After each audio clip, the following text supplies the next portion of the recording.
These are 40 grain, 1,875 feet per second. I would be willing to bet that that's pretty accurate out of that barrel length. Oh, yes, yes, yes. So that's what we're going to shoot first. These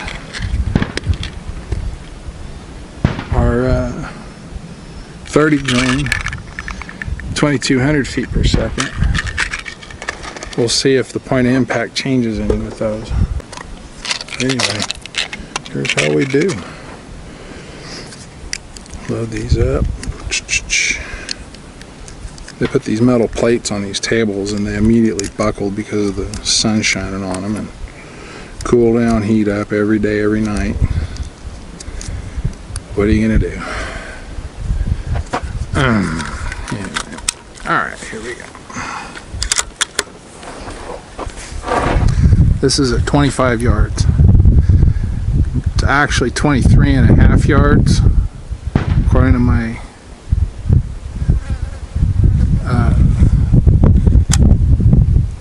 GPS doodad hickey thing.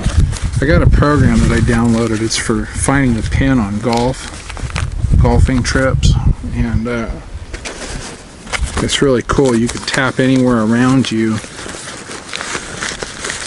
It gives your red dot location.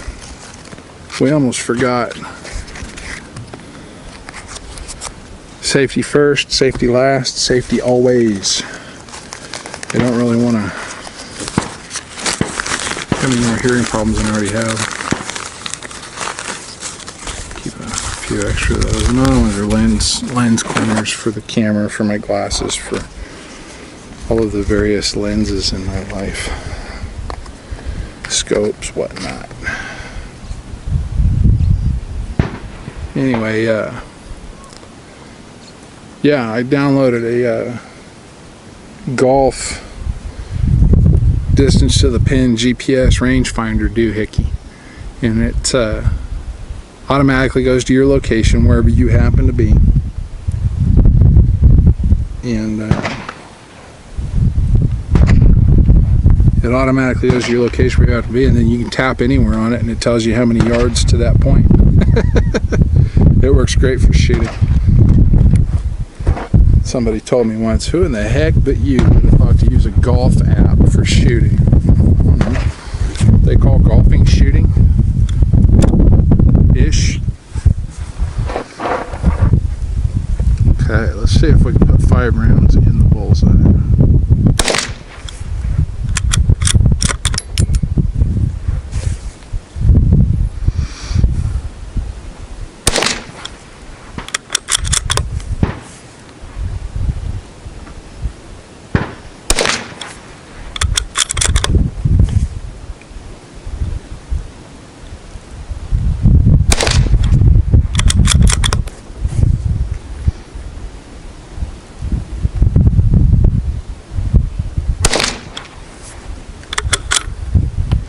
That's it, 5 rounds, 5 for 5.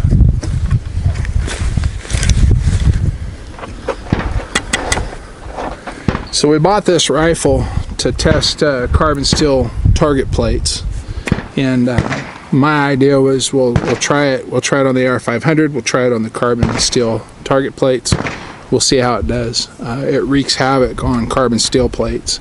It does not even hardly dust the paint off of the AR-500s.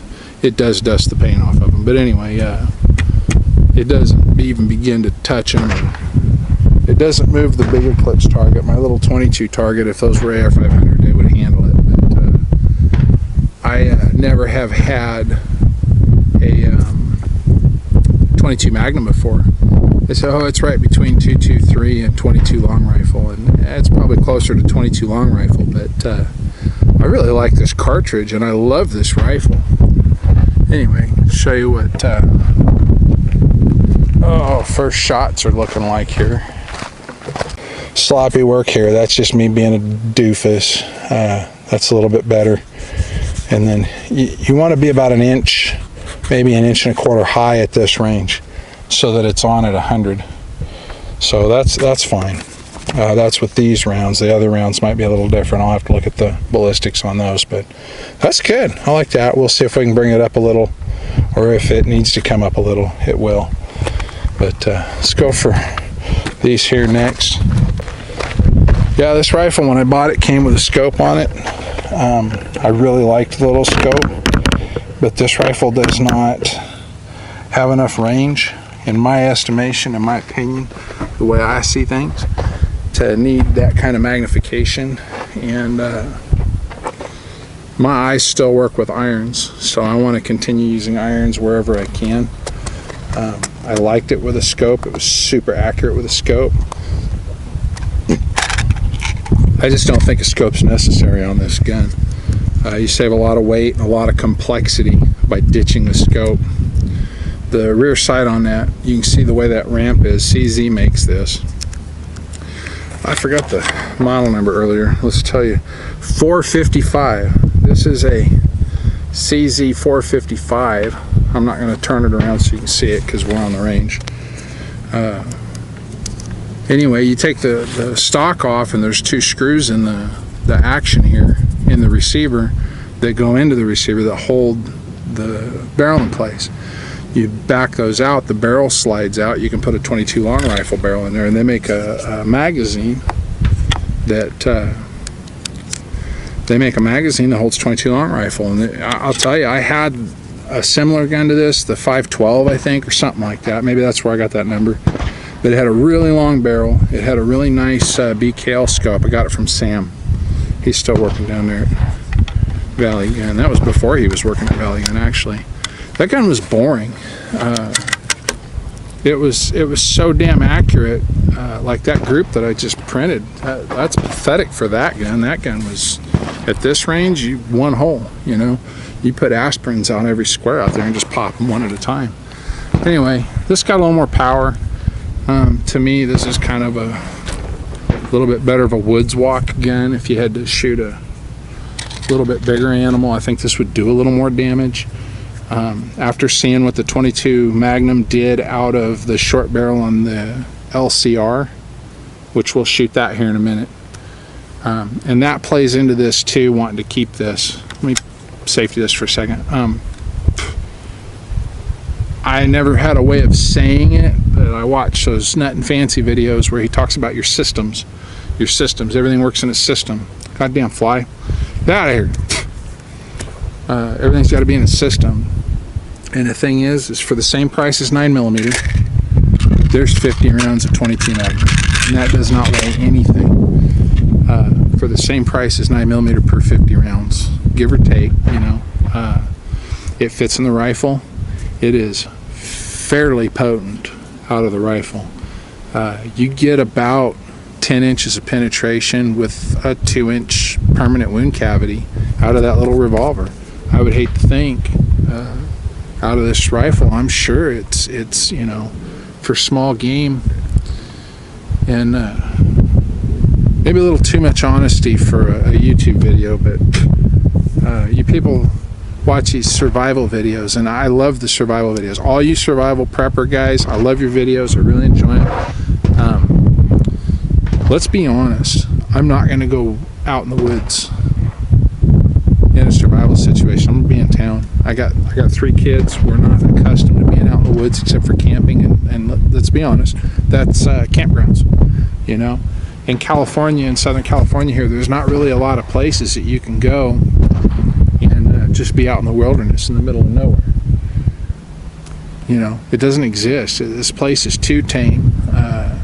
People are too stupid. You can't just walk around with a rifle. It's just the way it is, man. And in a SHTF situation, if things go wrong and it's a loss of service, to be honest, you're going to hang around your house. And what you should be thinking about, I don't know if you've seen any of the news coming out of oh man, heavy editing in this section. I don't know why I'm losing it. Venezuela fell apart. Socialism doesn't work. Socialism outright sucks. Okay, as soon as the oil price dropped, Venezuela completely fell apart. They weren't doing that good before the oil fell apart either, but anyway, in the cities there are no animals. There are no pigeons, there are no rats, there are no dogs, there are no cats, there are nothing. Would you eat it in a box? Would you eat that friggin' fox? Yes, you would. You would eat whatever you can eat. So let's be straight up honest. I'm not running out to the woods, up in the mountains, any of that stuff. That is down the road when the resources and supplies in the city run out. I can't get water at all. I can't get food at all. My backup contingencies will last our family, you know, a couple of weeks, maybe a few weeks. So, harsh honesty, the real reality of it, folks, before I go dipping into my dry goods, the neighbors are going to run out of pets. Yes, ma'am. Yes, sir. That's what's going to happen. A lot of dog, a lot of stir fry. That's what it's going to be, man. You don't like it, I'm sorry. Tune out. Quit watching this. But the neighbors will run out of dogs and cats way before we start heavily tapping into our dry goods. And I estimate with our water supply, that'll probably buy us an extra week or two, you know. Probably let the neighbors in on that. I don't want to eat our dogs, but you know, if we have to, we have to. And then we'll go run for the hills. But in the meantime, for an urban sniper rifle, for small game like domesticated dogs and cats, this has got enough punch to put a pit bull down, even if he's in a rage and coming at you. This has got enough punch to knock that cat down at 120 yards. And believe me, we talked about that golf app. Believe me, I have measured my neighborhood. Yes, sir. So, grim, gruesome topic, but there's the stark reality of the fact. You got to feed them kids. You got to feed them kids. James Yeager says, your responsibility to be ready for the fight. Well, hey, your responsibility to feed yourself never ends. So, anyway, let's put some more rounds on this.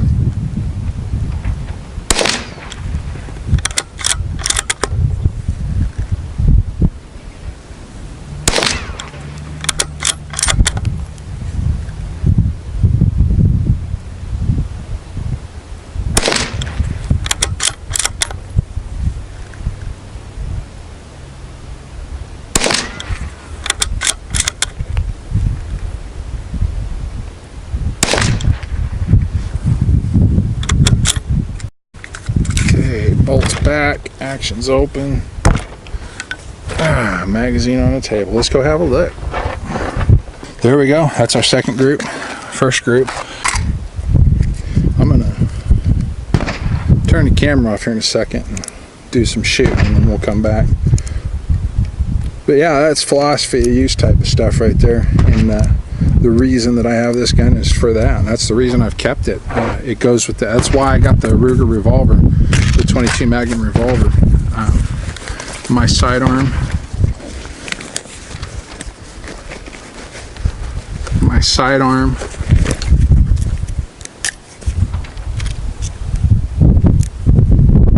You know, uses the same ammo as my rifle. And you know, what's the importance of that? Well, you know, it works. I've only got to carry one kind of ammo. It's super lightweight ammo. The rifle doesn't weigh shit. I can carry that all damn day long. This gun, we've talked about that. It does not weigh anything. I can carry that. I can carry my little shoulder purse bag thing. Oh, let's do this too while we're talking about it. I got rounds in there. There it is. You see how I'm manipulating that bolt.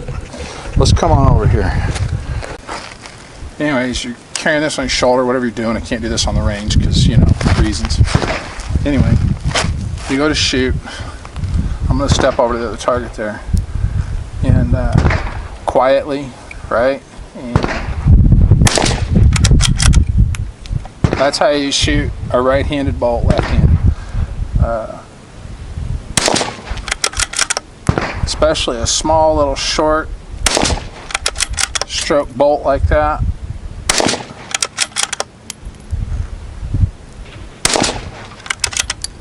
That's it, you know. Here's the revolver shooting the exact same ammo. I'm going to step another target over once again, and And ooh, that's loud. Ooh, that's loud.